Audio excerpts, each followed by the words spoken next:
Salut les petits clous, bienvenue dans mon atelier, c'est Herbe, je vais vous inventer une nouvelle histoire aujourd'hui, on va essayer de faire quelque chose d'un petit peu plus mûr qu'hier, hier c'était vraiment pour les tout petits.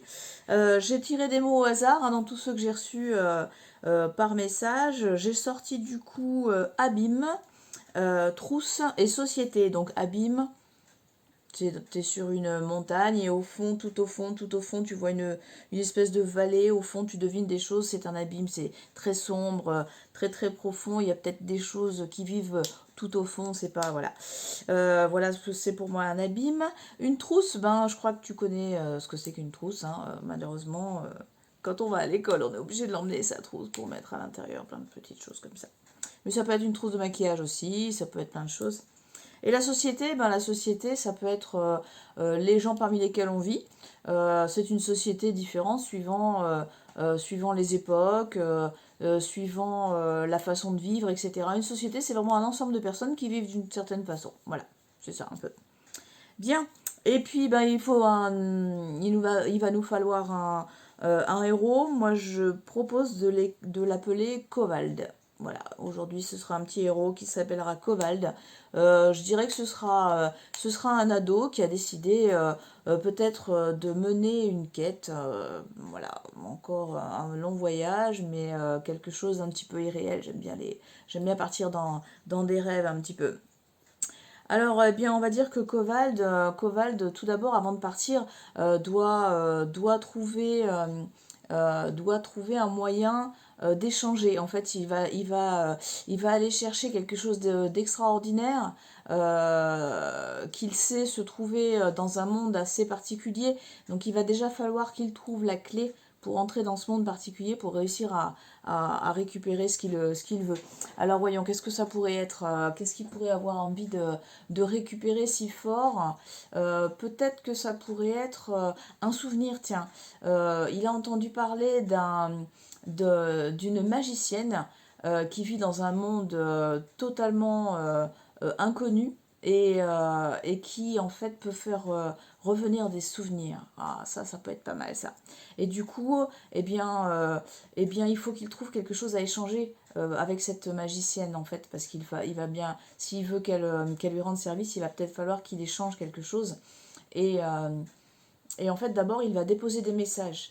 La façon de trouver cette magicienne, de savoir si elle va bien vouloir vous aider, c'est de lui laisser des messages codés un petit peu, et peut-être qu'elle répondra et qu'elle vous dira dans ce cas-là, eh bien, ce qu'elle voudra en échange de ce qu'elle va vous faire pour vous.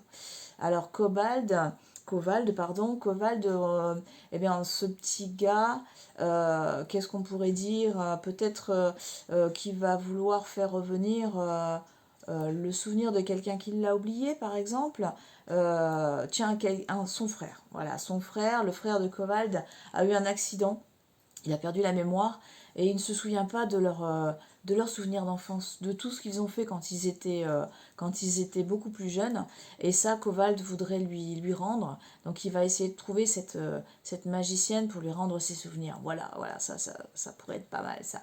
Alors n'hésitez pas, voilà, j'ai posé les bases de mon histoire. Moi, je vais inventer quelque chose, mais n'hésitez pas, vous, à inventer autre chose, à un moment de mon histoire l'arrêter et dire non, moi je serais partie autrement, j'aurais fait autrement, et écrivez-la et envoyez-la moi. Moi, ça m'intéresse drôlement.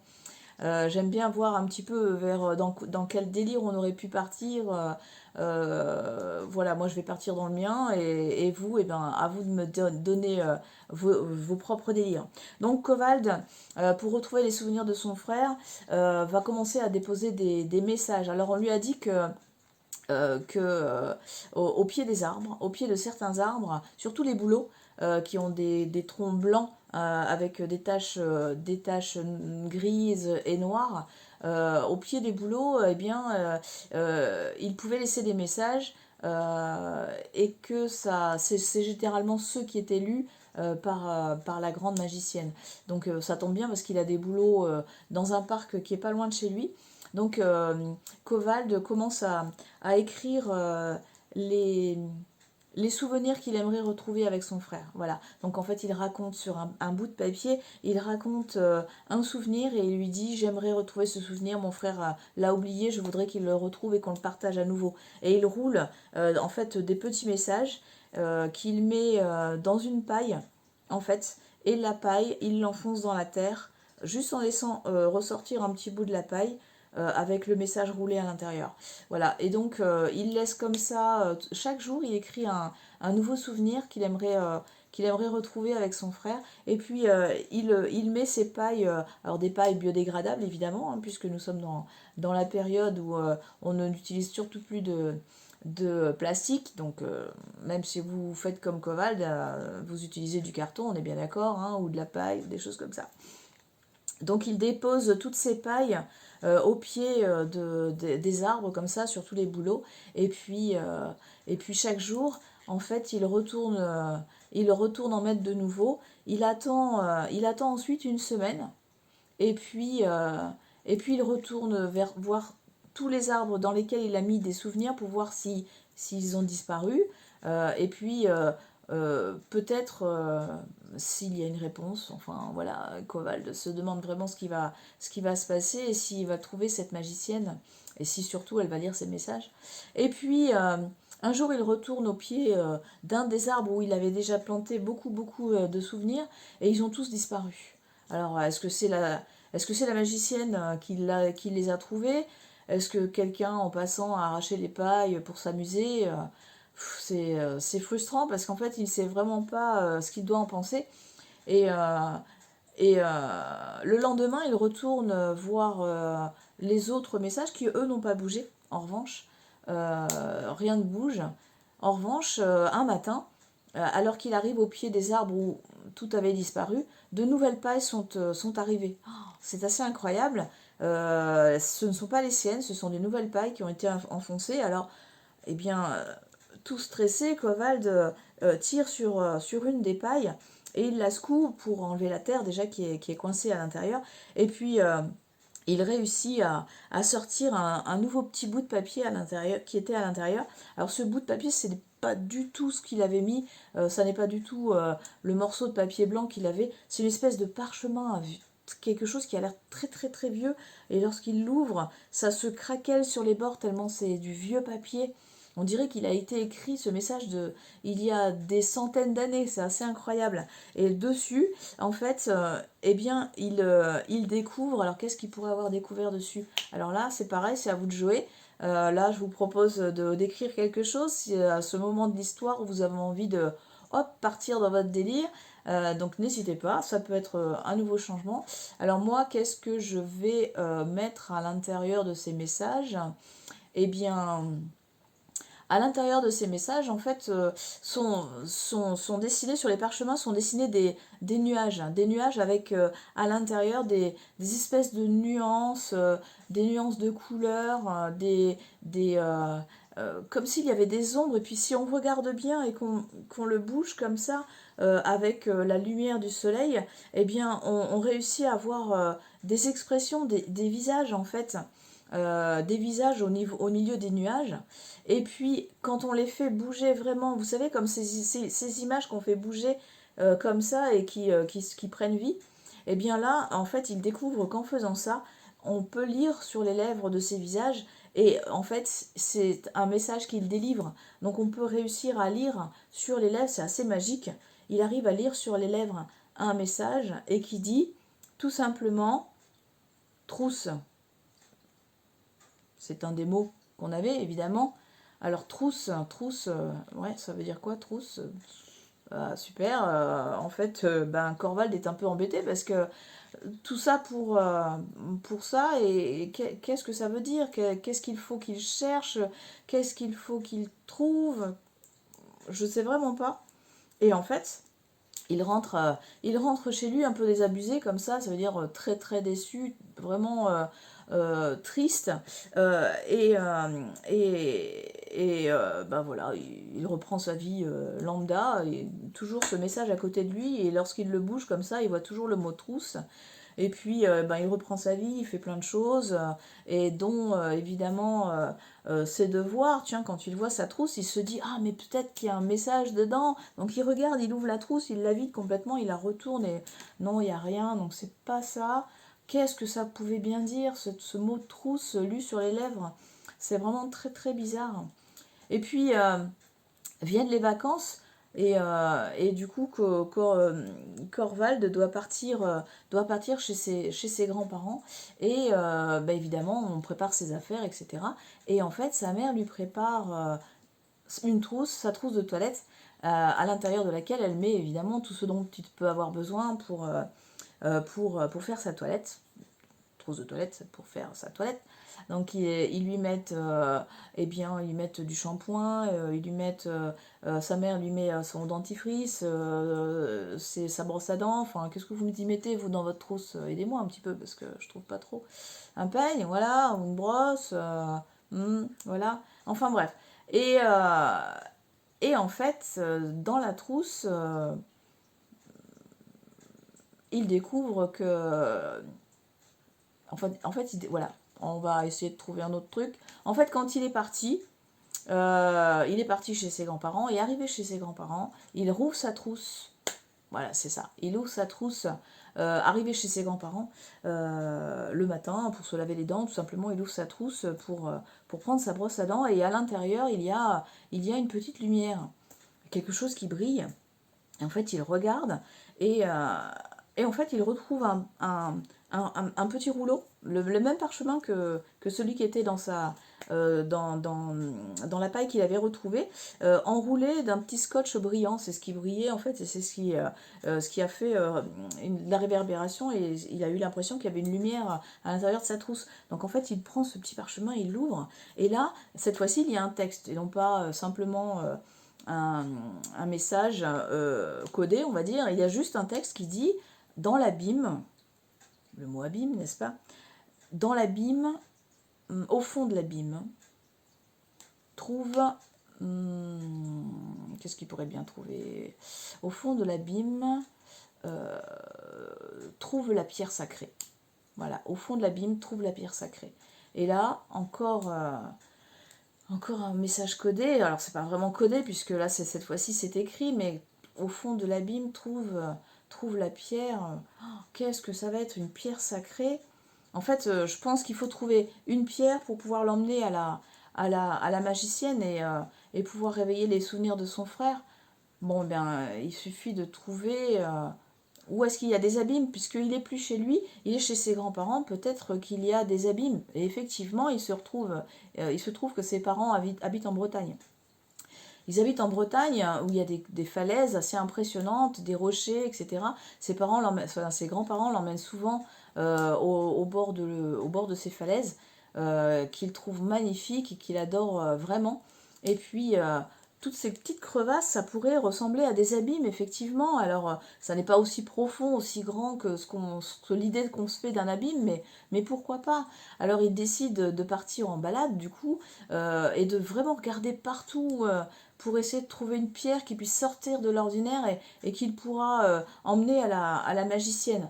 Alors qu'il se balade ses grands-parents, en fait, ils vont sur les rochers, et comme d'habitude, comme quand il était petit avec son frère, il soulève des algues, il essaye de regarder quels sont les animaux qui s'y cachent. Donc, il trouve des écrevisses, des crabes, des berniques, qui sont des espèces de chapeaux chinois, là, qui sont bien, bien, bien, bien, bien accrochés sur les rochers.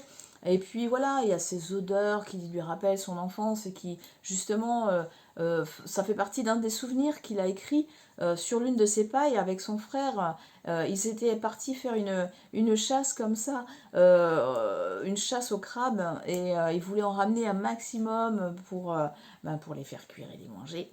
Et en fait, ils étaient revenus bredouilles, mais ils avaient tellement ri, c'était tellement rigolo. Et ils avaient découvert une espèce d'aquarium, en fait, en soulevant des algues comme ça. Il y avait un creux dans lequel était restée stagnée une eau, mais claire, claire, translucide, magnifique.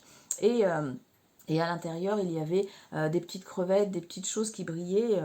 Et alors, ce souvenir le fait soulever plein d'algues comme ça pour essayer de retrouver cette sensation de bonheur qu'il avait vécu avec son frère. Et là, il trouve effectivement une espèce d'aquarium naturel dans lequel il y a effectivement plein de petites bêtes. Et là, au milieu de ces petites crevettes, de ces petites choses qui se baladent, il voit quelque chose qui se déforme au fond de l'eau. On dirait que ça bouge, on dirait que, comme une méduse, vous voyez, quelque chose qui bouge comme ça. Mais ça attire vraiment son regard parce que ça a une couleur inhabituelle. C'est vraiment, c'est pas dans les bleus, dans les verts, dans les bruns qu'on trouve d'habitude. Là, c'est quelque chose d'orange, vraiment, vraiment très, très, très, très flashy. Et donc, eh ben, il décide de prendre un bâton parce qu'y mettre la main, ça pourrait être un truc qui visqueux ou un truc qui pique ou quoi que ce soit. Donc, il se décide de le bouger. Et en fait, c'est une espèce d'algue qui se détache du fond et qui flotte au-dessus de l'eau et qui découvre dessous un caillou, mais un caillou qui a l'air vraiment, vraiment précieux. On dirait qu'il a été taillé déjà depuis très très longtemps. C'est pas la mer qui aurait pu le tailler, parce que la mer, vous savez, quand on fait tomber des cailloux ou du verre dans la mer, à force d'avoir été traîné par les marées, c'est tout arrondi, c'est tout poli. Là, ça a des angles vraiment très très très très pointus et on dirait que c'est surnaturel. Donc il plonge la main à l'intérieur et il sort effectivement un caillou d'une beauté mais extraordinaire avec des petites arêtes dorées, plein de couleurs à l'intérieur. Les couleurs, ça va être du bleu, du vert, un mélange où on ne sait plus dire si c'est du bleu ou du vert. Enfin, c'est une couleur magnifique avec ses bords dorés comme ça. C'est vraiment, ça sort vraiment, vraiment de l'ordinaire. Et là, Corval se dit, mais c'est ça en fait qu'il faut que j'amène à la, à la magicienne. C'est certainement ça qu'il lui faut. Et il le montre à son petit frère qui est à côté de lui, hein, avec lequel il avait eu tous ses souvenirs, mais qui a eu un accident et qui a perdu tous ses souvenirs. Et il lui montre comme ça. Et là, une grosse lumière sort en fait de cette pierre. Et il entend en fait plus qu'il ne voit personne, il ne voit plus rien parce que la lumière l'a complètement aveuglé. Son frère aussi, d'ailleurs, ils sont tous les deux à se tenir la main et à tenir cette pierre d'une main qui rayonne beaucoup, beaucoup, beaucoup de lumière. Et ils essayent d'ouvrir les yeux, mais ils ne peuvent plus. En revanche, tous les deux entendent une voix qui dit quelque chose, un message. Alors, qu'est-ce qu'il dit comme message? Hein? Ah, ah, ah, ah. Alors c'est à vous de me donner un petit peu ce message. Peut-être que vous avez envie de lui faire dire quelque chose à la magicienne. C'est vous qui me dites. Hein. Alors moi, qu'est-ce que je vais pouvoir lui faire dire à la magicienne? En fait, voilà, ce caillou qui rayonne tant de lumière se met donc à parler et petit à petit, il devient de plus en plus petit. En fait, il disparaît tout en au fur et à mesure que la magicienne parle, eh bien, le caillou devient de plus en plus petit et la lumière commence à diminuer, diminuer, diminuer. Et en fait, au bout d'un moment, il n'y a plus rien dans la main de Corvald. Il n'y a plus rien du tout dans sa main. Et il regarde son petit frère et son petit frère a dans les yeux quelque chose d'extraordinaire. Et il se tient la tête comme ça. Et ensuite, il met les deux mains comme ça. Il ferme fort fort les yeux et il perd connaissance. Oh, Corvald est vraiment impressionné et il se dit mais qu'est-ce que j'ai fait? Peut-être que oh là là pourquoi? Donc on emmène le petit frère à la maison chez les grands-parents. Il a toujours perdu connaissance, donc évidemment on fait appeler les médecins, un médecin et en fait ben, écoutez tout va bien, il respire normalement, il a juste eu une absence, on ne sait pas pourquoi, et pendant 2 jours, en fait, on le surveille simplement parce que il respire bien, il va bien, enfin voilà, tout a l'air de bien bien aller, simplement il dort. Et au bout de 2 jours, évidemment, quand le petit frère se réveille, eh bien, Corvald lui pose des questions. Elle lui demande comment tu t'appelles, comme le médecin lui a dit, hein, quand il reviendra à lui, il faudra lui demander comment il s'appelle, etc. Puisqu'on sait qu'il a déjà perdu la mémoire, donc on ne sait pas éventuellement ce qui s'est passé dans sa tête. Et en fait, quand il ouvre les yeux, il lui dit bien comment il s'appelle, il lui dit bien qu'il sait qui est devant lui. Et puis, au fur et à mesure qu'ils discutent, eh bien, ils se rendent compte que le petit frère eh bien, se souvient de tout. Et ils revivent plein de moments merveilleux ensemble. Et voilà, voilà. Encore une belle histoire qui finit bien. J'adore les histoires qui finissent bien. Donc voilà, j'espère que la petite histoire vous aura plu. À vous d'essayer de la grossir ou peut-être de l'enrichir. C'est le but, hein, voilà. À partir de 3 mots, vous voyez, on réussit à partir dans une aventure extraordinaire. C'est ce que j'aime faire, c'est ce que j'aime faire avec vous. Donc n'hésitez pas à me donner plutôt vos avis. Et puis, je vous dis à la prochaine, prenez soin de vous et salut les petits loups. Comment ça, j'ai oublié le mot société? Je vois pas de quoi vous parlez. Bon, alors j'aurais pu le mettre comment? Parce qu'en fait, peut-être que les aventures de Corvald et de son frère ne sont pas terminées. Peut-être que ils vont peut-être découvrir une nouvelle société dans un pays imaginaire. Peut-être que tous les deux vont partir en rêve, justement. Peut-être que cette nouvelle connexion qu'ils ont avec la magicienne va leur permettre d'inventer de nouveaux souvenirs. Non seulement ils ont retrouvé leurs souvenirs, mais peut-être qu'ils vont pouvoir en inventer et créer une nouvelle société. Et voilà. Allez, ciao tout le monde!